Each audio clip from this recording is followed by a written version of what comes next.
माँ और प्रभु इतनी शीघ्र तैयार हो गए?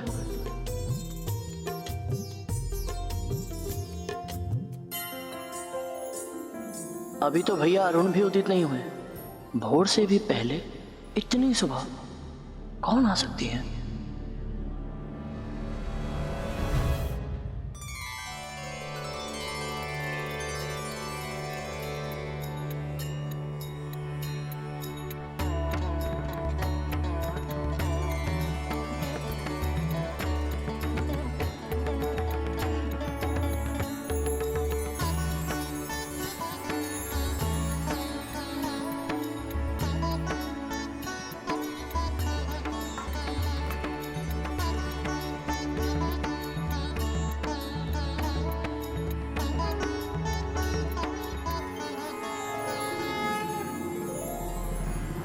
ये दीपक की लौ स्वतः ही कैसे बढ़ती जा रही है? कैसी लीला है ये?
सिंधूरारुण विग्रहा त्रिनयना। जय माँ ललिता। जय माँ ललिता देवी। नायक शेखरा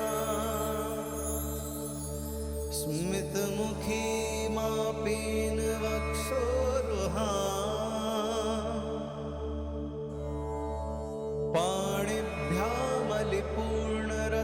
चषकं रक्तोत्पलं बिभ्रति सौम्या रत्नघटस्थ रक्तचरणा ध्यायेत् परमाम्बिका।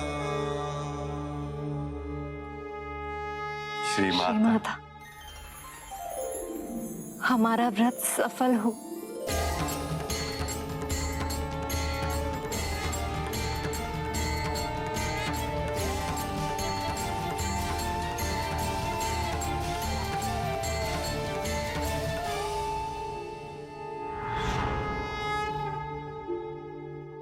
गरुड़,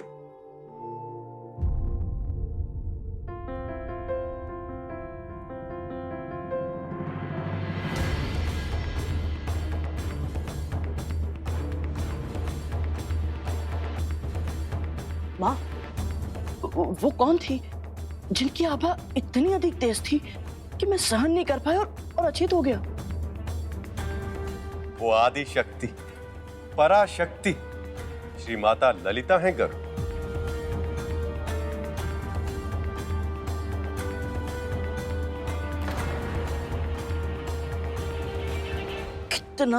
कितना अभागी हूं मैं।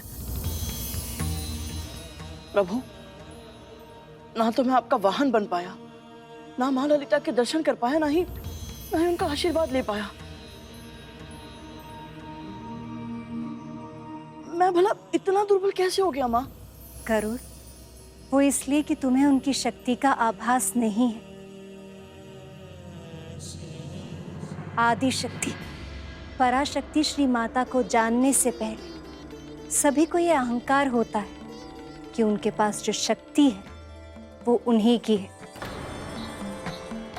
पर अहंकार तो टूटता ही है और उसके बाद ही शक्ति को हम जान पाते हैं। जानते हो, ये भूल केवल तुमसे नहीं हुई है, प्रभु के साथ भी कुछ ऐसा ही हुआ था।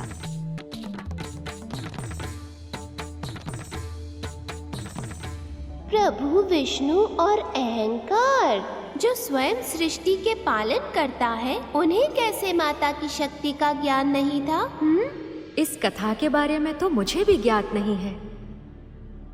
प्रभु, ये कैसे? सृष्टि के आरंभ में केवल और केवल पराशक्ति ही थी, जो निर्गुण। उनका ना कोई आदि ना ही कोई अंत। उन पराशक्ति से उत्पन्न हुए महादेव और उन्हीं से उत्पन्न हुआ मैं, अर्थात विष्णु।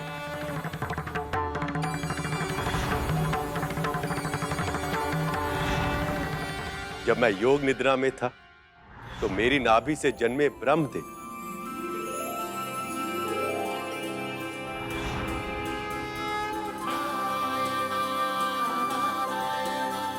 और फिर भी कई युगों तक मेरी निद्रा भंग नहीं हुई।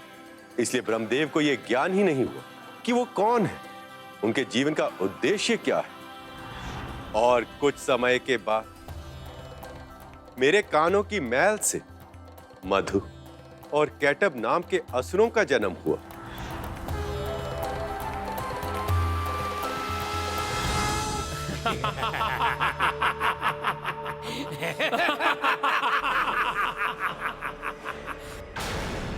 वो दोनों असुर ब्रह्मदेव का भक्षण करके अपनी भूख मिटाना चाहते थे। नारायण, मेरी रक्षा कीजिए, रक्षा कीजिए प्रभु, मेरी रक्षा कीजिए प्रभु। ब्रह्मदेव के आह्वान से मेरी निद्रा टूटी और मैं अपनी शक्ति के अहंकार में उन दोनों असुरों से युद्ध करने लगा।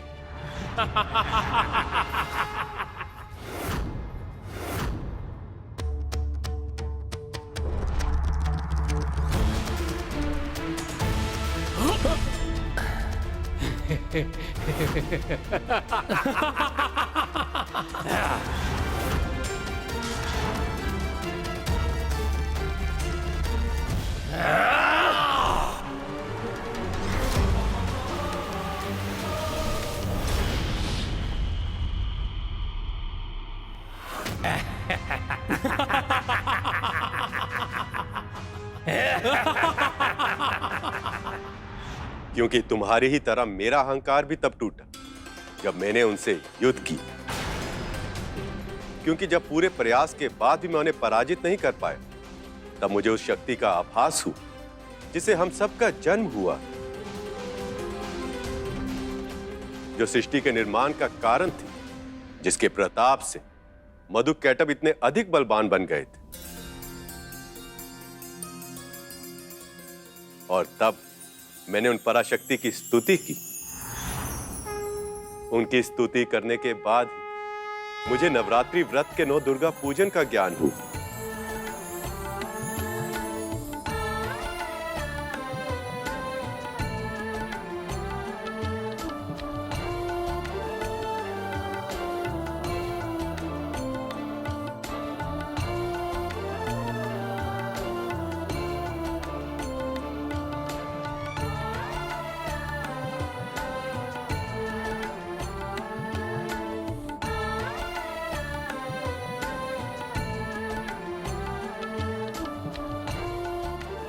और उस पूजन के बाद ही मुझे उस आदि शक्ति पराशक्ति का आशीर्वाद प्राप्त हुआ। मधु और कैटब नाम के ये दोनों असुर आपको पराजित करने के कारण अहंकार से भर गए हैं। यदि आप इनके अहंकार का प्रयोग इन्हीं को पराजित करने में करें तो आपको सफलता अवश्य मिलेगी।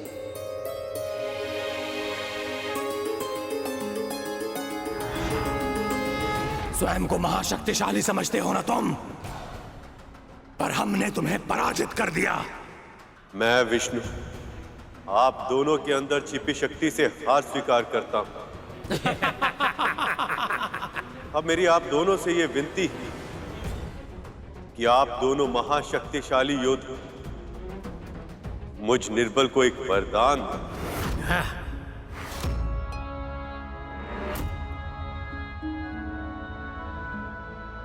हमें स्वीकार है। मांगो, क्या मांगते हो? आप दोनों की पराजय।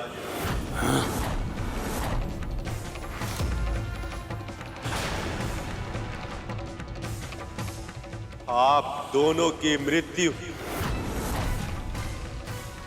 मेरे हाथों से हो। हमारे वरदान का प्रयोग हमारे ही विरुद्ध कर लिया तुमने। हम अपने वरदान का मान रखेंगे। हम तुमसे पराजित होने को तैयार हैं, किंतु स्मरण रहे, हमारे देह का एक भी अंश व्यर्थ नहीं होना चाहिए।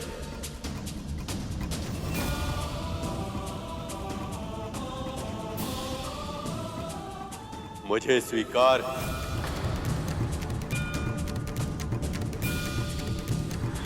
पराशक्ति श्री माता की सहायता से मैंने उन दोनों को पराजित किया और ब्रह्मदेव की सहायता से उनके देह से पृथ्वी बनी। इस तरह मुझे मेरे कर्तव्य का ज्ञान हुआ और ब्रह्मदेव को उनके उद्देश्य का भान हुआ। पराशक्ति श्री माता से प्रेरणा लेकर ब्रह्मदेव ने न केवल पृथ्वी की रचना की बल्कि अन्य प्राणी और वस्तुओं की भी रचना की। श्री माता के ज्ञान के बिना किसी भी प्राणी को उसके जीवन का उद्देश्य पता नहीं चल सकता। सचमुच श्री माता माँ ललिता की शक्ति अपरंपार है। जी प्रभु। प्रभु, आपसे ये पूरा वर्णन सुनकर मेरे मन में भी श्री माता के व्रत की इच्छा जागृत हो गई। क्या मैं भी ये व्रत रख सकता हूँ? अवश्य पुत्र। यदि तुम्हारी यही इच्छा है तो तुम पूजन और व्रत दोनों कर सकते हो। वैसे भी मनुष्य रूप में किए गए व्रत का फल तो कोटि गुना अधिक होता है। धन्यवाद प्रभु। धन्यवाद माँ। समझ गया प्रभु। मनुष्य रूप में व्रत का फल अधिक मिलता है, इसलिए प्रभु विष्णु और माता लक्ष्मी मनुष्य रूप में व्रत कर रहे हैं। मेरे मामा श्री की लीला है, इतनी सरलता से समझ में नहीं आएगी। इस व्रत और इस कथा के पीछे अवश्य ही कोई विशेष उद्देश्य छिपा है। देखते जाइए मूषक जी। कितना आनंद आता माता की कथा सुनने में, उनकी पूजा में सम्मिलित होने में।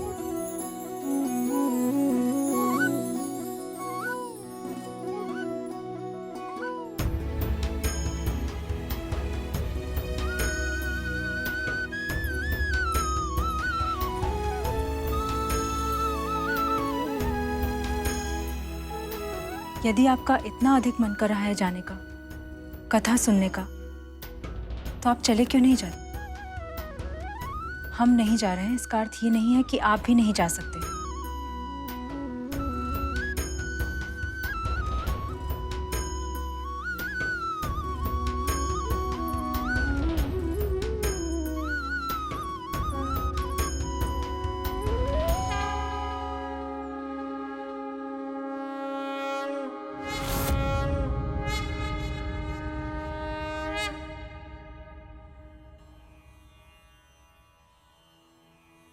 या देवी सर्वभूतेषु शक्तिरूपेण संस्थिता, नमस्तस्यै नमस्तस्यै नमस्तस्यै नमो नमः।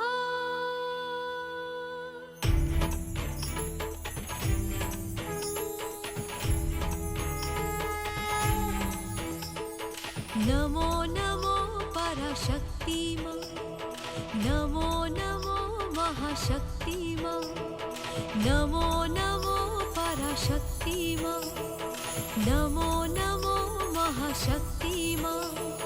खड्गधारिणी। कितना सुंदर दृश्य है ये। स्वयं प्रभु विष्णु और माता लक्ष्मी आरती कर रहे हैं माता शक्ति की। नमो नमो पराशक्ति मां,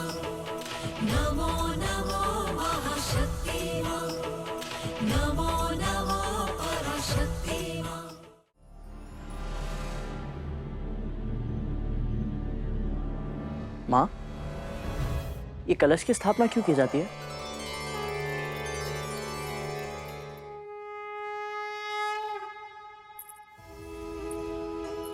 गरुड़ कहते हैं कि कलश में सभी देवी देवताओं का वास होता है। एक तरह से पराशक्ति श्री माता की पूर्णता का प्रतीक है ये। और वो मिट्टी में उगने वाली जौ प्रकृति की प्रतीक है।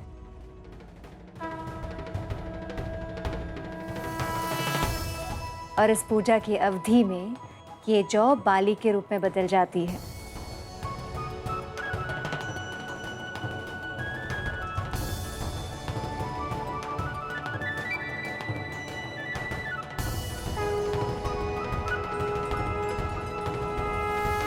जय माँ विंध्यवासिनी, जय माँ भगवती। जय माँ भगवती। पधारी। श्रीमान, आपकी धर्मपत्नी नहीं है? जी जी, वो तनिक व्यस्त थी। अच्छा ही हुआ श्रीमान कि आप आ गए। मेरी पत्नी नौ दुर्गा की बहुत सुंदर कथा सुनाती। मैं तो जितनी भी बार सुन लूं, मुझे कम ही लगता है। आइए। हाँ जी।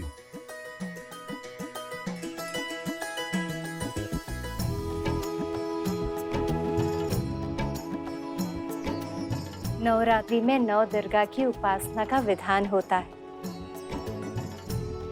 इस अवधि में हर दिन माँ दुर्गा के एक स्वरूप की पूजा की जाती है। ये नौ दुर्गा कौन है माँ? नौ दुर्गाओं में प्रथम है माँ शैलपुत्री, दूसरी है माँ ब्रह्मचारिणी, तीसरी है माँ चंद्रघंटा, चौथी है माँ कुष्मांडा, पांचवी है माँ स्कंद माता, छठी है माँ कात्यायनी, सातवीं माँ कालरात्रि, आठवीं माँ महागौरी और नौवीं है माँ सिद्धिदात्री।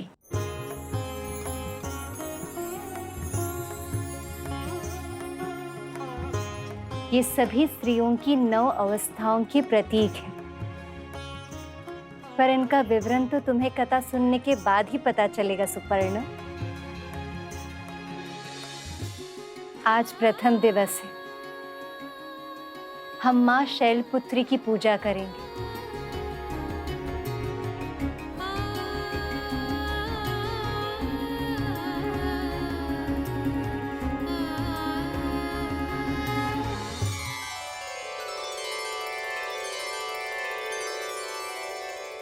हे श्री माँ माता ललिता, अपने जीवन का लक्ष्य प्राप्त करने में मेरी सहायता करें माँ।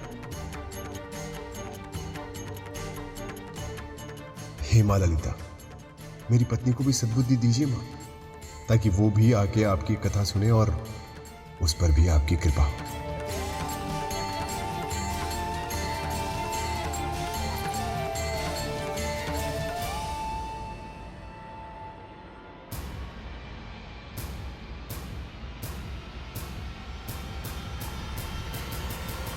प्रभु, भगवान विष्णु और माता लक्ष्मी का शास्त्री और उसके पत्नी को नवदुर्गा की कथा सुनाने के पीछे क्या मंतव्य है? देखते जाइए मूषक जी, मामा श्री अपने भक्तों के लिए कुछ भी बिना कारण नहीं करते।